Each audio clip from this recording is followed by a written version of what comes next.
Hello friends, स्वागत है आपका मेरे यूट्यूब चैनल साइंस क्लासेस में। मैं आशा करती हूँ कि आप सभी लोग अच्छे होंगे। और मैं आज की इस वीडियो में मैं आपको क्लास 10 का साइंस का चैप्टर 7 यानी जीव जनन कैसे करते हैं इसके बारे में मैं आपको आज बताने वाली हूँ। तो वीडियो को स्टार्ट करते हैं। चलिए, जैसे कि जनन किसे कहते हैं, जनन किसे कहते हैं इसके बारे में जानना ज़रूरी है। जनन वह प्रक्रिया है जिसमें जीव अपने जैसी संतति उत्पन्न करते हैं। तो जनन क्या है? जनन एक ऐसी प्रक्रिया है जिसमें जीव अपने जैसी क्या करते हैं, संतति को जन्म देते हैं, उत्पन्न करते हैं।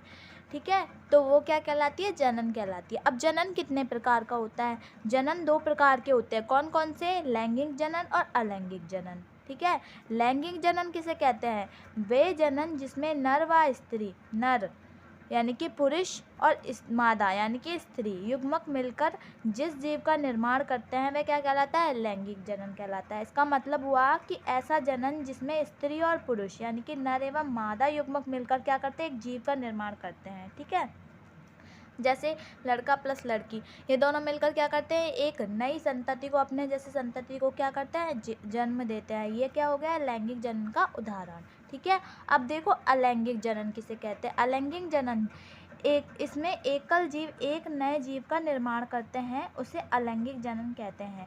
यानी कि ऐसा जीव जो सिर्फ कि जिसमें 2 जीव मिलकर नहीं, जैसे इसमें तो 2 जीव मिलते थे ना, लैंगिक जनन में स्त्री और पुरुष दोनों मिलकर क्या करते थे? एक जीव का निर्माण करते थे। लेकिन अलैंगिक जनन में क्या होता है? एक ही जीव अकेला मिलकर क्या करता है? एक और जीव का निर्माण करता है, उसको बोलते हैं अलैंगिक जनन। जैसे कि हाइड्रा एवं अमीबा। अब हाइड्रा और अमीबा में जनन किस प्रकार होता है मैं आपको समझाती हूँ। आप ये देख लो, जैसे कि ये हाइड्रा है। ठीक है, हाइड्रा और अमीबा की बात करते हैं हम एग्जाम्पल में। तो सबसे पहले बात करते हैं अमीबा की। अमीबा जल में रहने वाला क्या है? प्राणी है। यह अपनी संरचना जैसे चाहे वैसे कर सकता है। ये पहले क्या होता है? सिंगल रहता है, फिर डबल हो जाता है। यानी कि पहले ये सिंगल रहता है, फिर एक और जीव का निर्माण करके डबल हो जाता है। ठीक है, अमीबा में जनन मतलब एक और अमीबा का जन्म। अमीबा में जनन का मतलब होता है कि अमीबा एक और अमीबा जैसे जीव को जन्म देता है। ठीक है, नया जीव उत्पन्न करता है। अब देखो, जैसे कि आप इसमें देख लो, अब देखो हाइड्रा में जनन कैसे होता है? हाइड्रा में जनन कैसे होता है? देखो, ये एक हाइड्रा में देखो, एक ये छोटा सा भाग निकला हुआ है, इसे देख सकते हो आप डायग्राम में। ये एक छोटा सा भाग निकला हुआ है, इसे हम मुकुल बोलते हैं। यही भाग क्या करता है? बड़ा होके मुकुलन बड़ा हो जाता है, जिसको मुकुलन बोला जाता है। वही मुकुलन थोड़ा और बड़ा हो जाता है और अलग हो जाता है। इस प्रकार से इसमें जनन होता है। और हाइड्रा में जनन किसके द्वारा होता है? मुकुलन के द्वारा होता है। जैसे कि आप समझो, जैसे कि इसमें एक छोटा सा भाग निकला हुआ है ना, इसको हम मुकुल बोलते हैं। ये जब और बड़ा होता है, ये वाला भाग जब और बड़ा होता है तो उसको हम मुकुलन बोलते हैं। ठीक है, और हाइड्रा में जनन किसके द्वारा होता है? मुकुलन के द्वारा होता है। ठीक है, अब बात करते हैं अलैंगिक जनन की विधियाँ, यानी कि इसकी कौन कौन सी विधियाँ हैं। सबसे पहले विखंडन, दूसरा खंडन, तीसरा पुनरुद्भवन, चौथा मुकुलन और पांचवा कायिक प्रबंधन और छठा बीजाणु समाज संघ। ठीक है, विखंडन क्या होता है? विखंडन विधि के बारे में जानकारी लेते हैं। विखंडन क्या होता है? इसमें जीव 2 या 2 से अधिक भागों में क्या हो जाते हैं? बट जाते हैं, यानी कि विखंडित हो जाते हैं। ये इसमें 2 प्रकार के होते हैं। विखंडन विधि 2 प्रकार की होती है। इसमें द्विखंडन और बहुखंडन। द्विखंडन में तो क्या होता है? जीव 2 भागों में बट जाते हैं। और बहुखंडन में क्या होता है? 2 या 2 से अधिक भागों में क्या है? 2 या 2 से अधिक भागों में बट जाते हैं।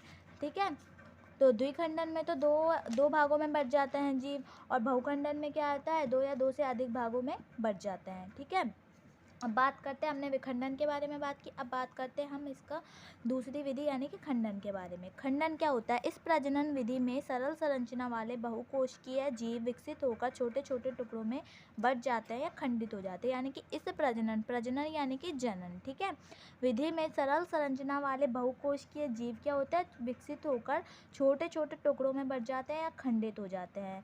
ठीक है, उसको बोलते हैं हम खंडन विधि। एग्जाम्पल जैसे कि स्पायरो गायरा। ठीक है, अब बात करते हैं तीसरी विधि यानी कि पुनरुद्भवन के बारे में। जब जीव अपने कायिक कायिक यानी कि अंग भाग से टूटकर एक नए जीव बन जाता है या एक नए जीव का निर्माण करता है तो उसे हम क्या कहते हैं, पुनरुद्भवन। ठीक है, जैसे कि पुनरुद्भवन में देखते हैं प्लेन एरिया। अब जैसे कि ये प्लेन एरिया है, ठीक है, ये जो होता है ना ये 3 भाग में खंडित होता है, 1 2 3, 3 भाग में ये डायग्राम में देखो आप खंडित होता है। और ये जो इसका जो हर प्रत्येक भाग है ना ये अलग अलग जीव बन जाता है। ये जो प्रत्येक भाग है ना इसका ये अलग अलग जीव का क्या करता है, निर्माण करता है, यानी कि है ना अलग अलग जीव का निर्माण करता है, जैसे कि हाइड्रा भी होता है इसमें। तो अब बात करते हैं हम इसकी दूसरी विधि के बारे में जिसे बोलते हैं मुकुलन।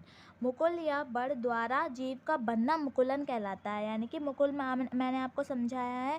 मुकुल में देखा आपने कि मुकुल, इस डायग्राम में देखा आपने ये जो छोटा सा भाग निकला होता है ये मुकुल, इसे मुकुल या बड़ भी बोलते हैं। ये क्या करता है, एक नए जीव का निर्माण करता है जिसको मुकुलन कहा जाता है, जैसे कि हाइड्रा। ठीक है, अब कायिक प्रबंधन विधि। कायिक प्रबंधन विधि कुछ पौधों में नए पौधों का निर्माण उसके कायिक भाग जैसे तना, पत्तियां, जड़ इत्यादि से होता है, उसे हम कायिक प्रबंधन कहते हैं। यानी कि जो कुछ पौधे होते हैं उसमें नए पौधे का जो निर्माण होता है वो उसके कायिक भाग से, जैसे कि तना, पत्तियां, ये इसके कायिक भाग है, तना, पत्तियां, जड़, इनसे होता है। इसे हम क्या कहते हैं, कायिक प्रबंधन कहते हैं। जैसे एग्जाम्पल में आप देख सकते हो जड़ के द्वारा, जड़ द्वारा मतलब कौन से पौधे का निर्माण होता है, डहेलिया और शकरकंदी। और तने के द्वारा आलू और अदरक, इनका निर्माण होता है। अब बात करते हैं हम पुष्प के बारे में। मैं आपको बताऊंगी पुष्प के बारे में, ठीक है। तो मादा जननांग और नर जननांग, ठीक है। पुष्प मादा जननांग को जायंग बोलते हैं और नर जननांग को क्या बोलते हैं, पुमंग बोलते हैं। इसे स्त्रीकेसर भी बोलता है, जायंग को स्त्रीकेसर भी बोला जाता है। और ये कब पाया जाता है, अंडप में पाया जाता है। और ये जो पुमंग होता है वो पुंकेसर में पाया जाता है। जायंग के क्या होते हैं, 3 भाग होते हैं, वर्तिका, वर्तिकाग्र और अंडाशय। अंडाशय में क्या है, निषेचन होता है, आप इस डायग्राम में देखो। और पुंकेसर में क्या, पुंकेसर के क्या 2 भाग होते हैं, जैसे कि परागकोश और पुतंतु। अब इस डायग्राम में आप देख लीजिए, ये सारे नाम इस डायग्राम में आ जाएंगे कि जायंग के 3 भाग होते हैं, वर्तिका, वर्तिकाग्र और अंडाशय। और पुंकेसर के 2 भाग होते हैं, परागकोश और पुतंतु। ठीक है, अब बात करते हैं पुष्प के जनन अंगों के नाम। ठीक है, तो पुष्प के जनन अंगों के नाम बाह्य दलपुंज, पुमंग और जायंग, आपको मैंने अभी बताया। ठीक है, पुष्प का जो मादा जननांग होता है उसको बोलते हैं हम जायंग, और जो नर जननांग होता है उसको बोलते हैं हम पुमंग। पुष्प के कितने प्रकार होते हैं, पुष्प के दो भाग होते हैं, 2 प्रकार होते हैं, एक लिंगी पुष्प और उभयलिंगी पुष्प। अब ये एक लिंगी पुष्प क्या होता है और उभयलिंगी पुष्प क्या होता है, मैं बताती हूँ आपको।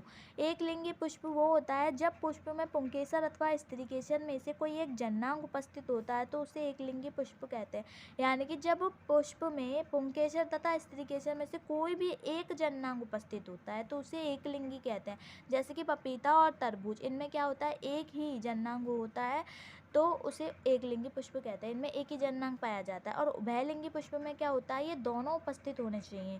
तो इस पुष्प में क्या होता है, पुंकेसर एवं स्त्रीकेसर दोनों उपस्थित होते हैं, जैसे कि गुड़हल एवं सरसों, इन दोनों में क्या है, दोनों उपस्थित होते हैं। ठीक है, अब बात करते हैं मादा जनन तंत्र के बारे में। अब हम बात करते हैं मादा जनन तंत्र के बारे में। ठीक है, तो एक वेट,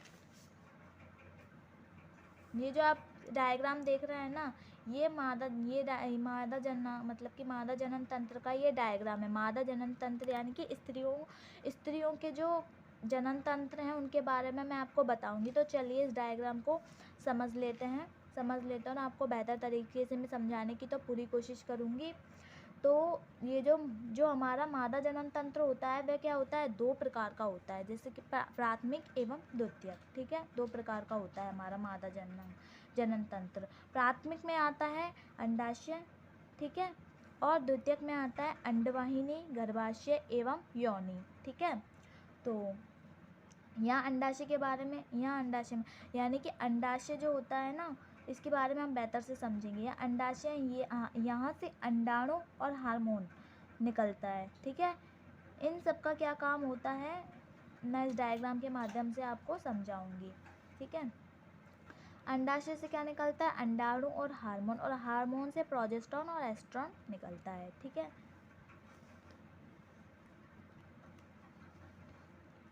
अब देखिए ये अंडवाहिनी, ये क्या होती है, मैं इसके बारे में बताऊंगी आपको। इस डायग्राम में अंडवाहिनी, गर्भाशय, योनि, इनके बारे में मैं आपको बताऊंगी। ये इस डायग्राम में देखिए, इस अंडवाहिनी को डिंबवाहिनी भी बोल सकते हैं हम। क्या बोल सकते हैं? डिंबवाहिनी भी, कुछ भी कह सकते हैं। ये जो आप देख रहे हैं ना, ये जो यहाँ से आ रहा है, ये रास्ता जो यहाँ से आ रहा है, ये वाला यहाँ से आने वाले, ये क्या है? ये अंडवाहिनी है। स्त्रियों में अंडाशय के बीच में जो गैप है, ये होता है गर्भाशय। ठीक है। अब अंडोत्सर्ग क्या होता है? जब अंडाशय से अंडाणु निकल कर अंडवाहिनी ट्यूब में भेजता है, तो उस प्रक्रिया को क्या हम अंडोत्सर्ग कहते हैं। यानी कि जो ये आप डायग्राम देख रहे हैं, इस डायग्राम में देखिए, जब ये अंडाशय से अंडाणु निकल कर क्या होता है, अंडवाहिनी ट्यूब में से, यानी कि यहाँ से होकर जो जाता है, ये जो प्रक्रिया होती है, ये प्रक्रिया क्या होती है? अंडोत्सर्ग। इसको हम अंडोत्सर्ग भी बोलते हैं। ठीक है। और स्त्रियों में 2 अंडाशय होते हैं, आपको ये याद रखना चाहिए। स्त्रियों में क्या है? 2 अंडाशय होते हैं। ये जो बीच में गैप है ना, इसकी गर्भाशय और ब्यूटीसीरियम। ठीक है। अब बात करते हैं ऋतुस्राव के बारे में। ऋतुस्राव क्या होता है? अब बात करते हैं ऋतुस्राव के बारे में। तो ऋतुस्राव, यदि अंडोत्सर्ग के समय अंडाणु और शुक्राणु नहीं मिलता, तो अंडाणु का निषेचन नहीं होता है। यानी कि अभी अंडोत्सर्ग मैंने बताया आपको, अंडाणु निकल कर क्या अंडवाहिनी ट्यूब में भेजता है। जब इसके समय अंडाणु और शुक्राणु नहीं मिलते हैं, तो क्या होता है? अंडाणु का निषेचन नहीं होता और गर्भाशय से होते हुए रक्तस्राव के, और ये क्या होता है? हमारे गर्भाशय से होते हुए रक्तस्राव के रूप में योनि मार्ग से बाहर निकलता है। ठीक है। ये प्रक्रिया जो होती है, ये स्त्रियों में होती है। ये 28 दिनों, मतलब 28 दिन के बाद लगातार होती है। जब स्त्री गर्भधारण, यानी कि जब स्त्री जो गर्भधारण कर लेती है, यानी कि लेडीज़ प्रेग्नेंट हो जाती है, तो उसको क्या है? पीरियड आना बंद हो जाते हैं। इसको हम, ऋतुस्राव को हम पीरियड भी बोलते हैं। इसके बहुत सारे नाम हैं, यानी कि इसको हम पीरियड्स भी बोल सकते हैं। ठीक है। बोलते ही हैं, बोल सकते हैं क्या? पीरियड्स भी बोलते हैं। पीरियड्स 12 से 50 वर्ष के आयु के बीच में आता है। यानी कि 12 जब लड़कियां 12 साल की एज हो जाती है ना उनकी, तो उनमें ये क्या है? ऋतुस्राव होना स्टार्ट हो जाता है। इसमें कुछ नोट करने वाली बात है, उसे हम जान लेते हैं। अब मैं जैसे कि आपसे पूछूंगी कि अंडाशय कब अंडाणु निकालता है, तो आपको क्या जवाब देना होगा, मैं बताती हूँ। जब हमारा अंडाशय परिपक्व हो जाता है, यानी कि 12 साल के बाद। ठीक है। 12 साल के बाद क्या होता है? हमारा अंडाशय परिपक्व हो जाता है। तो ये क्या है? यौवनारंभ से ये क्या है? ये चीज़ें होने लग जाती है। यौवनारंभ के बाद अंडाशय से अंडाणु निकलता है। ठीक है। आज की इस वीडियो में मैंने यहीं तक समझाया है। आगे की आई होप कि आपको ये वीडियो पसंद आई होगी, और इसका मैं नेक्स्ट पार्ट भी डालूँगी, आप उसको देख लीजिए। ठीक है। आपको, अगर आपको वीडियो पसंद आई हो तो वीडियो को लाइक, कमेंट, सब्सक्राइब और कर लीजिए, और शेयर करना ना भूलें। धन्यवाद।